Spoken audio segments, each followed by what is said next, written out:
Oke, selamat sore semuanya. Kembali lagi dengan saya, Miwa Amalia Fahrudin dari Universitas Bali Dwipa. Di sini akan sedikit share ilmu, berbagi ilmu tentang kepribadian dua, teori Porter dan Mischel. Sini kita pahami dulu biografi Julian Rother yang bernama Julian Rother, pencipta dari skala locus of control, dilahirkan di Brooklyn pada 2 Oktober 1916. Rother mendeskripsikan kondisi-kondisi sosial ekonomi keluarganya sebagai kelas menengah dan cukup nyaman sampai pada deskripsi besar. Saat ayahku kehilangan bisnis alat tulis grosirannya, dan kami menjadi bagian dari masa pengangguran selama 2 tahun. Hal ini menyebabkan depresi ekonomi, mencetuskan minat seumur Rother atas ketidakadilan sosial dan mengajarkannya tentang seberapa penting kondisi situasional mempengaruhi perilaku manusia. Ia mengambil jurusan kimia dan setelah lulus pada tahun 1937, ia mempunyai lebih banyak kredit nilai di bidang kimia. Ia kemudian memasuki program pascasarjana psikologi di University of Iowa dan menerima gelar master pada tahun 1938. Rother menyelesaikan ikatan kerjanya dalam bidang psikologi klinis di Worcester State Hospital di Massachusetts. Teori belajar sosial Rother. Teori belajar sosial Rother berlandaskan 5 hipotesis dasar. Yang pertama, teori belajar sosial meliputi bahwa manusia berinteraksi dengan lingkungan yang berarti untuknya. Reaksi manusia terhadap stimulus lingkungan bergantung pada arti atau kepentingan yang mereka kaitkan dengan suatu kejadian. Penguatan tidak hanya bergantung pada hanya stimulus eksternal, tetapi pada arti yang diberikan oleh kapasitas kognitif dari manusia. Demikian pula karakteristik personal seperti kebutuhan atau sifat apabila hanya berdiri sendiri tidak dapat menyebabkan suatu perilaku. Malah, Rother yakin bahwa perilaku manusia berasal dari interaksi antara lingkungan dengan faktor personal. Asumsi kedua dari Rother yaitu bahwa kepribadian manusia bersifat dipelajari. Dengan demikian, kepribadian tidak diatur atau ditentukan berdasarkan suatu usia perkembangan tertentu, melainkan dapat diubah atau dimodifikasi selama manusia mampu untuk belajar.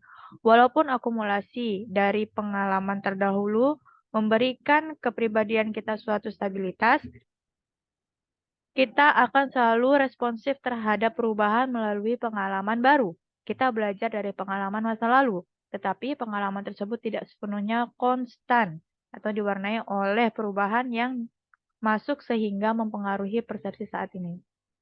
Kemudian ada asumsi yang ketiga dari teori Rother, yaitu belajar sosial adalah bahwa kepribadian mempunyai kesatuan mendasar yang berarti kepribadian manusia mempunyai stabilitas yang relatif. Manusia belajar untuk mengevaluasi pengalaman baru atas dasar penguatan terdahulu. Evaluasi yang relatif konsisten ini akan membawa pada stabilitas yang lebih besar dan kesatuan dari kepribadian. Kemudian ada asumsi yang keempat dari Rother yaitu bahwa motivasi terarah berdasarkan tujuan. Rother menolak pandangan bahwa manusia pada dasarnya termotivasi untuk menurunkan ketegangan atau mencari kesenangan. Ia bersikeras bahwa penjelasan terbaik dari perilaku manusia terdapat pada ekspektasi manusia bahwa perilaku mereka akan mengembangkan mereka ke arah suatu tujuan. Asumsi yang kelima yaitu bahwa manusia mampu untuk mengantisipasi kejadian. Di samping itu, mereka menggunakan persepsi atas pergerakan ke arah kejadian yang diantisipasi sebagai kriteria untuk mengevaluasi penguatan. Memulai dengan 5 asumsi untuk ini, Rother kemudian membangun teori kepribadian yang berusaha memprediksikan perilaku manusia, yaitu memprediksi perilaku spesifik. Oleh karena itu, perhatian utama Rotter adalah prediksi perilaku manusia. Ia mengajukan 4 variabel yang harus dianalisis untuk membuat prediksi yang akurat dalam suatu situasi yang spesifik. Variabel-variabel ini adalah potensi perilaku, ekspektasi, nilai penguatan, dan situasi psikologis. Adapun potensi perilaku adalah kemungkinan bahwa suatu respon tertentu akan terjadi pada suatu waktu dan tempat. Beberapa potensi perilaku dengan berbagai kekuatan berada dalam situasi psikologis apapun. Sebagai contoh, saat Megan berlaju menuju sebuah restoran, ia mempunyai beberapa potensi perilaku. Ia mungkin akan melewatinya tanpa memperhatikan restoran tersebut untuk makan. Berpikir untuk berhenti di restoran tersebut untuk makan. Tetapi kemudian terus berjalan, memperhatikan dengan bangunan dan isinya dengan suatu perhitungan untuk membelinya atau berhenti masuk ke dalam dan merampok kasirnya. Ekspektasi. Ekspektasi merujuk pada ekspektasi seseorang bahwa suatu penguatan spesifik atau seperangkat penguatan akan terjadi dalam suatu situasi. Probabilitas tidak ditentukan oleh sejarah individu dengan penguatan, seperti yang diajukan oleh Skinner, tetapi ditentukan secara subjektif oleh masing-masing orang. Kemudian ada nilai penguatan. Nilai penguatan dapat diilustrasikan melalui interaksi seorang wanita dengan sebuah mesin penunjuk makanan yang memberikan beberapa makanan yang dapat dipilih. Dengan harga yang sama untuk masing-masing makanan, wanita tersebut mendekati mesinnya dengan kemampuan dan keinginan untuk membayar 75 sen untuk dapat memperoleh sebungkus makanan. Situasi psikologis. Perilaku bukanlah hasil dari kejadian di dalam lingkungan ataupun sifat pribadi, melainkan berasal dari interaksi antara manusia dengan lingkungan yang berarti untuknya.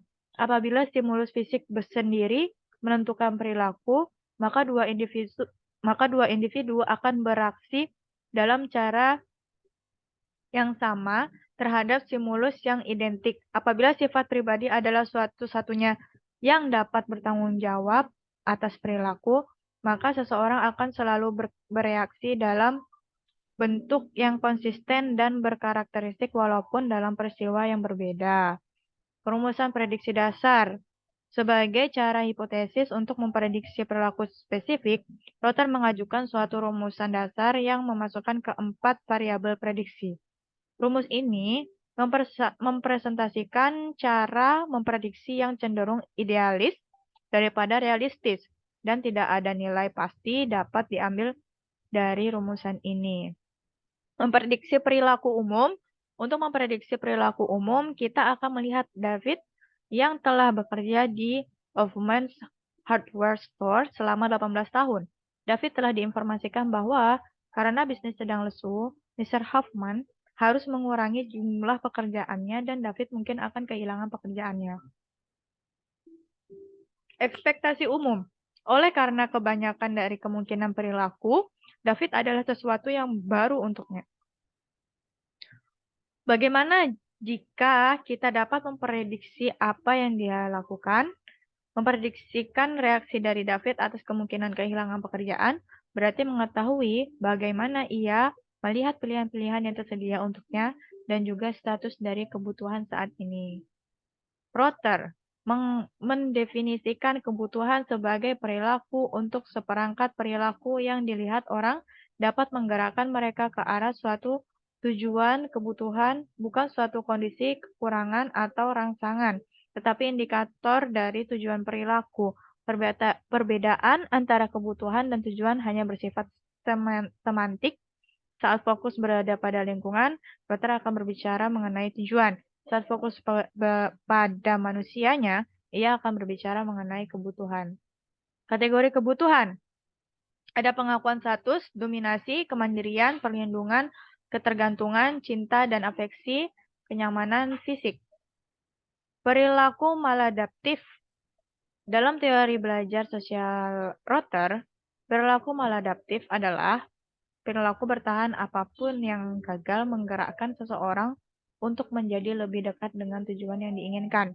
Perilaku ini seringkali, walaupun kadang dapat dihindari, muncul dari kombinasi antara nilai kebutuhan yang tinggi dan kebebasan bergerak yang rendah, atau berasal dari tujuan yang ditetapkan dengan terlalu tinggi atau tidak realistis apabila tidak dikaitkan dengan kemampuan orang tersebut dalam mencapainya. Psikoterapi bagi Rotter, permasalahan psikoterapi adalah permasalahan bagaimana membuat perubahan pada perilaku manusia melalui interaksi antara satu orang dengan orang lain. Dengan perkataan lain, permasalahan tersebut adalah perkataan lain. Permasalahan tersebut adalah perkataan lain. Permasalahan tersebut adalah permasalahan pembelajaran manusia dalam situasi sosial. Kemudian kita lanjut ke biografi Walter Mischel, yaitu anak kedua dari keluarga kelas menengah atas, dilahirkan pada 22 Februari 1930. Tumbuh di lingkungan yang nyaman dan tidak jauh dari tempat tinggal Freud. Akan tetapi, ketenangan masa kecilnya hancur saat Nazi melakukan invasi ke Austria pada tahun 1938.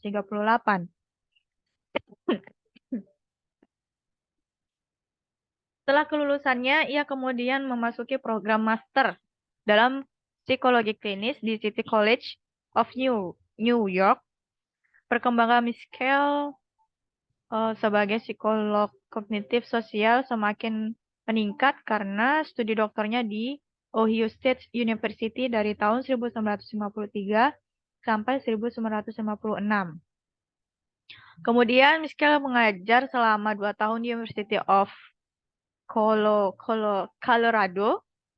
Ia kemudian bergabung dengan Department of Social Relations di Harvard dan minatnya terhadap teori kepribadian dan asesmen semakin distimulasi oleh diskusi-diskusinya dengan Gordon Allport, Henry Murray, David McClellan, dan yang lainnya.